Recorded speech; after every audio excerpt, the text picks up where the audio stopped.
बाबा भारती गांव के बाहर एक छोटे से मंदिर में रहते थे।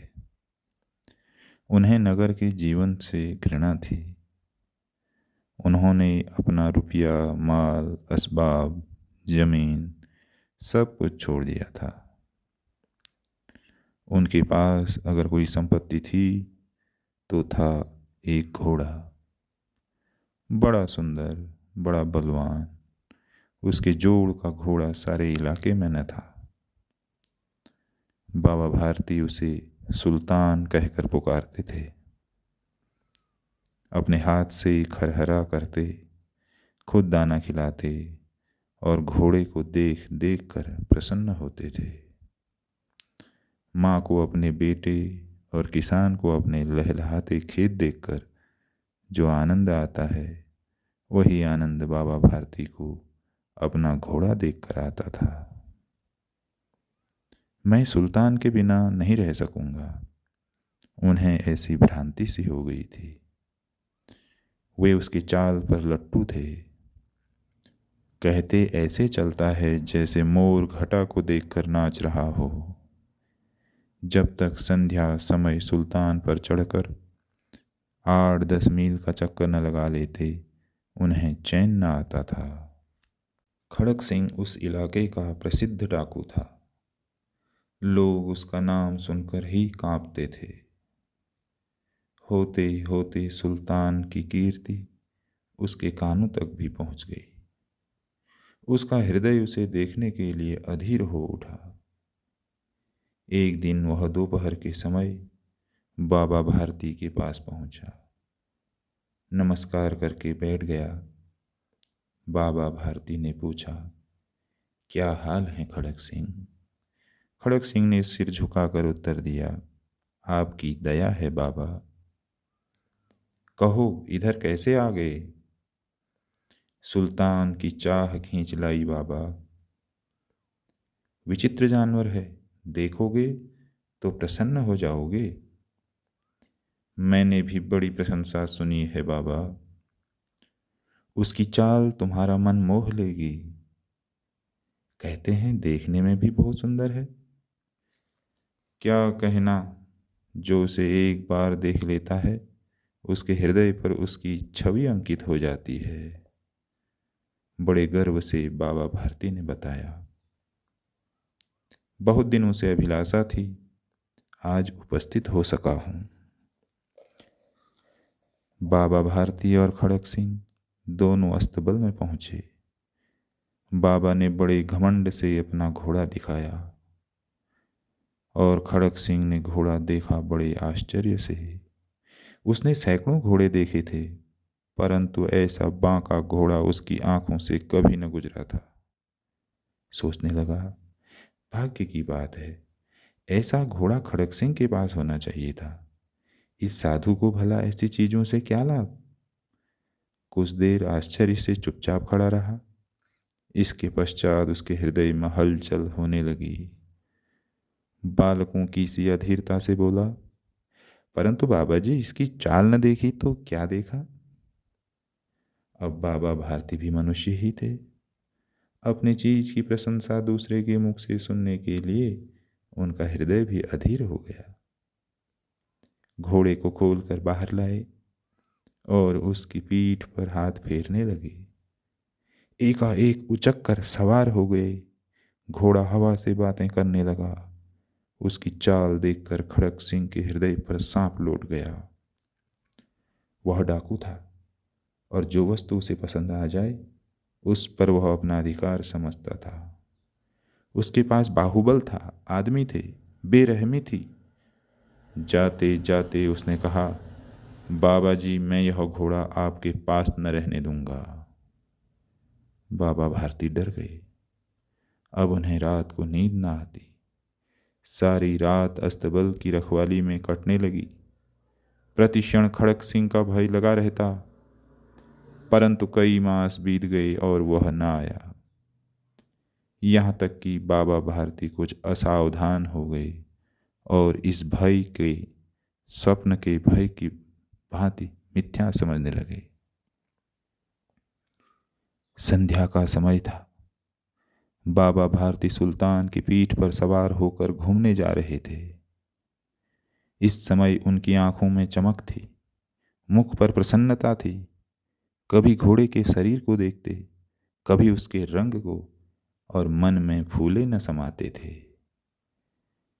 सहसा एक ओर से आवाज आई, ओ बाबा, इस कंगले की सुनते जाना। आवाज में करुणा थी। बाबा ने घोड़े को रोक लिया। देखा, एक अपाहिज वृक्ष की छाया में पड़ा कराह रहा है। बोले, क्यों, तुम्हें क्या कष्ट है? अपाहिज ने हाथ जोड़कर कहा, बाबा, मैं दुखियारा हूं, मुझ पर दया करो। रामा वाला यहाँ से 3 मील है, मुझे वहां जाना है। घोड़े पर चढ़ा लो, परमात्मा भला करेगा। वहां तुम्हारा कौन है? दुर्गा दत्त वैद्य का नाम आपने सुना होगा, मैं उनका सौतेला भाई हूं, उस अपाहिज ने जवाब दिया। बाबा भारती ने घोड़े से उतरकर अपाहिज को घोड़े पर सवार किया और स्वयं उसकी लगाम पकड़कर धीरे धीरे चलने लगे। सहसा उन्हें एक झटका सा लगा और लगाम हाथ से छूट गई। उनके आश्चर्य का ठिकाना न रहा जब उन्होंने देखा कि अपाहिज घोड़े की पीठ पर तन कर बैठा है और घोड़े को दौड़ाए लिए जा रहा है। उनके मुख से भय, विस्मय और निराशा से मिली हुई चीख निकल गई।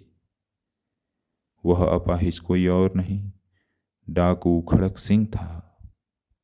बाबा भारती कुछ देर तक चुप रहे और कुछ समय पश्चात कुछ निश्चय करके पूरे बल से चिल्लाकर बोले, जरा ठहर जाओ। खड़क सिंह ने यह आवाज सुनकर घोड़ा रोक लिया और उसकी गर्दन पर प्यार से हाथ फेरते हुए कहा, बाबा जी, अब घोड़ा न दूंगा, परंतु एक बात सुनते जाओ। खड़क सिंह ठहर गया। बाबा भारती ने निकट जाकर उसकी ओर ऐसी आंखों से देखा जैसे बकरा कसाई की ओर देखता है और कहा, यह घोड़ा तुम्हारा हो चुका है। मैं तुमसे इसे वापस करने के लिए ना कहूंगा, परंतु खड़क सिंह, केवल एक प्रार्थना करता हूं, इसे अस्वीकार न करना, नहीं तो मेरा दिल टूट जाएगा। बाबा जी, आज्ञा कीजिए, मैं आपका दास हूं, बस केवल यह घोड़ा न दूंगा। अब घोड़े का नाम न लो, मैं तुमसे इस विषय में कुछ न कहूंगा। मेरी प्रार्थना केवल यह है कि इस घटना को किसी के सामने प्रकट न करना। खड़क सिंह का मुंह आश्चर्य से खुला रह गया। उसे लगा था कि उसे घोड़े को लेकर यहां से भागना पड़ेगा, परंतु बाबा भारती ने स्वयं उसे कहा कि इस घटना को किसी के सामने प्रकट न करना। इससे क्या प्रयोजन सिद्ध हो सकता है? खड़क सिंह ने बहुत सोचा, बहुत सिर मारा, परंतु कुछ समझ न सका। हार कर उसने अपनी आंखें बाबा भारती के मुख पर गड़ा दी और पूछा, बाबा जी, इसमें आपको क्या डर है? सुनकर बाबा भारती ने उत्तर दिया, लोगों को यदि इस घटना का पता चला तो वे किसी गरीब पर विश्वास न करेंगे, दुनिया से विश्वास उड़ जाएगा। यह कहते कहते उन्होंने सुल्तान की ओर से इस तरह मुंह मोड़ लिया जैसे उनका उससे कभी कोई संबंध ही न रहा हो। बाबा भारती चले गए, परंतु उनके शब्द खड़क सिंह के कानों में उसी प्रकार गूंज रहे थे। सोचता, कैसे ऊंचे विचार हैं, कैसा पवित्र भाव है। उन्हें इस घोड़े से प्रेम था। इसे देखकर उनका मुख फूल की भांति खिल जाता था। कहते थे, इसके बिना मैं रह न सकूंगा।